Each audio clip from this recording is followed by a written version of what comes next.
Welcome to Soundarya vlogs. Hi எல்லாருக்கும் வணக்கம். இன்றைக்கி நம்ம என்ன பார்க்க போகிறோன்னா கோதுமை மாவு அல்வா எப்படி பண்ணான்னு பார்க்க போகிறோம். கண்டிப்பாக எல்லார் வீட்டையும் கோதுமை மாவு இருக்கும், இல்லாமல் இருக்காது. ஏன்னா சப்பாத்தி பூரி இந்த மாதிரி செய்வோம் கண்டிப்பாக வீட்டில் வாரத்தில் ஒரு நாளாவது. இப்போ பார்த்திங்கன்னா இதில் கோதுமை மாவில் அல்வா எப்படி பண்ணாதுன்னு தான் பார்க்க போகிறோம். பார்த்திங்கன்னா ஈவினிங் ஸ்நாக்ஸ் குழந்தைங்கள்லாம் ஸ்கூல்லேருந்து வந்ததுக்கப்புறம் கண்டிப்பாக ஸ்நாக்ஸ் கேட்பாங்க. எப்போயாவது ஒரு நாள் இந்த மாதிரி ஸ்வீட் பண்ணி கொடுத்தா குழந்தைங்களுக்கு ரொம்ப பிடிக்கும், வேலைக்கு போயிட்டு வரவங்களுக்கு ரொம்ப பிடிக்கும். இப்போ வாங்க எப்படி பண்ணாதுன்னு பார்க்கலாம் கோதுமை மாவு அல்வா. இப்போ ஸ்டவ் ஆன் பண்ணி பாத்திரம் வச்சுக்கலாம். இப்போ பார்த்திங்கன்னா அந்த பாத்திரத்தில் வெல்லம் சேர்த்துக்கலாம். வெல்லம் பார்த்திங்கன்னா நான் அந்த கப்லேயே 2 கப்பு எடுத்திருக்கேன். நீங்கள் சர்க்கரை தகுந்த மாதிரி சேர்த்துக்கோங்க. இனிப்பு ஒரு சிலர் கூட சாப்பிடுவாங்க, ஒரு சிலர் கம்மியாக சாப்பிடுவாங்க. நீங்கள் கூட வேணும்னா கொஞ்சம் கூட சேர்த்துக்கோங்க, நீங்கள் கம்மியாக வேணும்னா இந்த அளவு சேர்க்காம கொஞ்சம் கம்மியாக சேர்த்துக்கோங்க.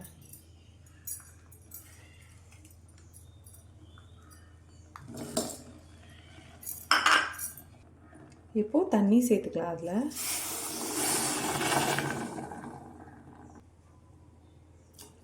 தண்ணி பார்த்திங்கன்னா பெரிய டம்ளர் வச்சு நான் 1.5 டம்ளர் சேர்த்துருக்கேன். இப்போது வெல்லம் பார்த்திங்கன்னா நல்லா கரைஞ்சிடுச்சு. இது ஸ்டவ் ஆஃப் பண்ணிட்டு இது வடிகட்டி ஒரு கிண்ணத்தில் எடுத்துக்கலாம், மாற்றி எடுத்துக்கலாம். ஏன்னா இதில் தூசி இல்லை ஏதாவது குட்டி குட்டி கல் இருக்கும், அதனால் இதை வடிகட்டி எடுத்துக்கலாம். இப்போது திரும்ப ஸ்டவ் ஆன் பண்ணி ஒரு கனமான பாத்திரமாக வச்சுக்கோங்க. அல்வா கிண்டுறதுக்கு எப்பயுமே கொஞ்சம் கனமான பாத்திரமாக வச்சுக்கணும். கோதுமை அல்வான்னு இல்லை, எந்த அல்வாவும் கிண்டினாலுமே ஒரு கனமான பாத்திரமாக வச்சுக்கோங்க. இப்போது பாத்திரம் நல்லா ஹீட் ஆகிட்டு நெய் சேர்த்துக்கலாம்.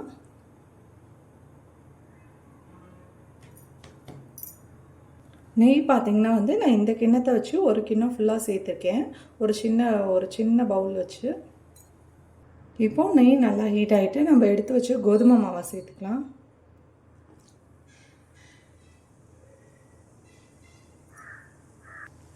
இப்போது இதை நல்லா ரோஸ்ட் பண்ணிக்கலாம்.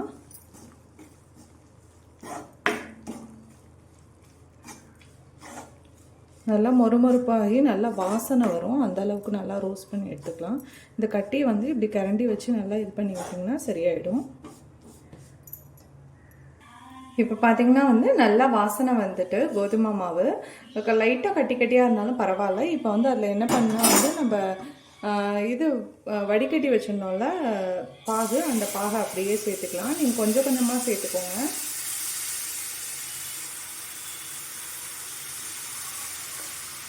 கொஞ்சம் கொஞ்சமாக சேர்த்து அப்படியே கிண்டி விடுங்க.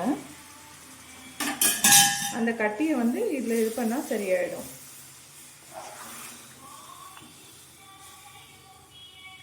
அந்த கட்டியை இப்படி கரண்டி வச்சு இது பண்ணால் சரியாயிடும். இதில் இது மாதிரி சீக்கிரமாகவே கெட்டியாகும், அதனால தான் கொஞ்சம் கொஞ்சமாக சேர்த்துக்காங்கன்னு சொன்னேன்.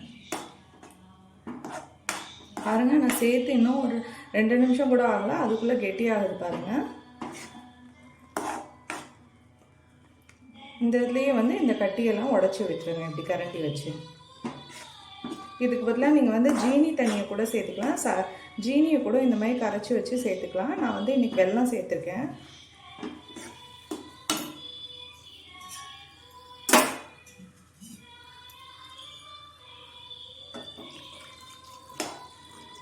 இப்படி கொஞ்சம் கொஞ்சமாக சேர்த்துக்கோங்க வச்சு வச்சு.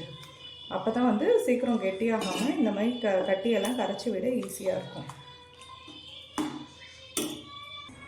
சப்போஸ் கட்டி இருந்துச்சுன்னு வச்சுக்கோங்களேன், இந்த மாதிரி இதுக்குள்ள இதை வச்சு இது பண்ணி விட்டுட்டே இருந்தீங்கன்னா கட்டியெல்லாம் நல்லா கரைஞ்சிடும். பாருங்கள், அடி பிடிக்கவும் இல்லை, கட்டியெல்லாம் நல்லா கரைஞ்சிடுச்சு. எனக்கு லைட்டாக கட்டி இருந்தது, நான் இந்த இதை வச்சு இது பண்ணவும் நல்லா கரைஞ்சிடுச்சு பாருங்கள் கட்டியெல்லாம். இதை வச்சு சும்மா இது இப்படி குத்துனாலே கரைஞ்சிடும் கட்டியெல்லாம். இப்போது இன்னொரு ஸ்டவ் ஆன் பண்ணி அதில் தாளிப்பு கரண்டி வச்சுக்கலாம். இப்போது தாளிப்பு கரண்டி வச்சு அதில் நெய் சேர்த்துக்கலாம். முந்திரி திராட்சை இது பண்ணுறதுக்கு நீங்கள் நான் கோதுமை சேர்த்தேன்ல, அதுக்கு முன்னாடியே கூட அப்படியே கூட அதுலேயே கூட சேர்த்து இது பண்ணிக்கலாம்.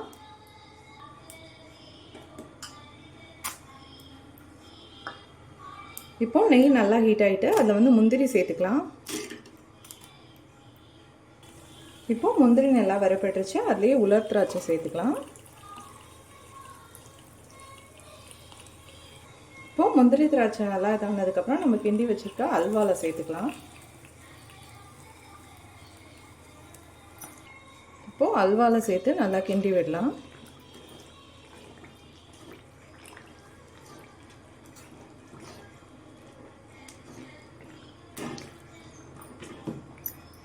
இப்போ பாருங்கள் நம்மளோட அல்வா சூப்பராக வந்திருக்கு பாருங்கள் அடியில் ஒட்டவே இல்லை. அப்படியே அல்வா இப்படி எடுத்தாலே அப்படியே வழுக்கி போகுது பாருங்கள்.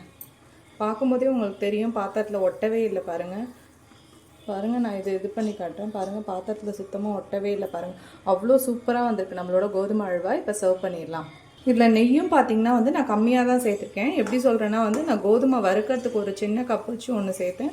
அடுத்து முந்திரி திராட்சை வறுத்து சேர்த்துருக்கேன். அவ்வளோதான் நெய்யே சேர்த்துருக்கேன் பாருங்கள். நான் கொஞ்சம் தான் நெய் சேர்த்துருக்கேன். இதேமாதிரி நீங்களும் வீட்டில் ட்ரை பண்ணி பாருங்கள். இப்போ சர்வ் பண்ணிடுறேன். இப்போ பார்த்திங்கன்னா நான் ஒரு கிண்ணத்தில் அல்வா எடுத்திருக்கேன் பாருங்கள். இப்போ அப்படியே இது பண்ணுறேன். அப்படியே நல்லா அல்வா இதுக்கு வருது பாருங்களேன். நான் போட்டோன்னா அப்படியே கிண்ணத்துலேயே ஒட்டலை பாருங்கள். அவ்வளோ சூப்பராக வந்திருக்கு பாருங்கள்.